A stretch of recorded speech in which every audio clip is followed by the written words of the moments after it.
जब अहले मक्का ने आप सल्लल्लाहु अलैहि वसल्लम की दावत को ठुकरा दिया और आप सल्लल्लाहु अलैहि वसल्लम पर जुल्म व सितम किए, तो आप सल्लल्लाहु अलैहि वसल्लम ताइफ तशरीफ़ ले गए ताकि वहाँ के लोग ईमान ले आएं। लेकिन ताइफ के सरदारों ने भी आप सल्लल्लाहु अलैहि वसल्लम का मजाक उड़ाया और शहर के लड़कों को उकसाया कि वो आप पर पत्थर बरसाएं।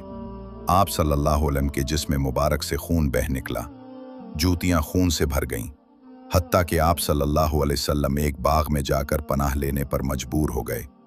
वहां आप सल्लल्लाहु अलैहि वसल्लम ने अल्लाह के हुजूर दुआ की, ए अल्लाह, मैं अपनी कमज़ोरी, अपनी बेबसी और लोगों के सामने अपनी बेकदरी की शिकायत तेरे हुजूर करता हूँ।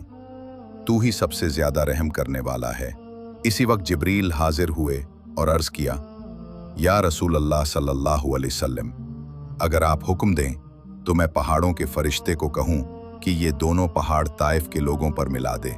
मगर नबी रहमत सल्लल्लाहु अलैहि वसल्लम ने फरमाया, नहीं, मैं बद्दुआ नहीं दूंगा, बल्कि उम्मीद रखता हूँ कि उनकी नस्ल से ऐसे लोग पैदा होंगे जो अल्लाह की इबादत करेंगे और उसके साथ किसी को शरीक न ठहराएंगे। ये थी हमारे नबी सल्लल्लाहु अलैहि वसल्लम की रहमदिली, सब्र और अफ़ की आला मिसाल, जो दुश्मनों के लिए भी रहमत बनकर आए, का जिक्र किया है। वो एक नेक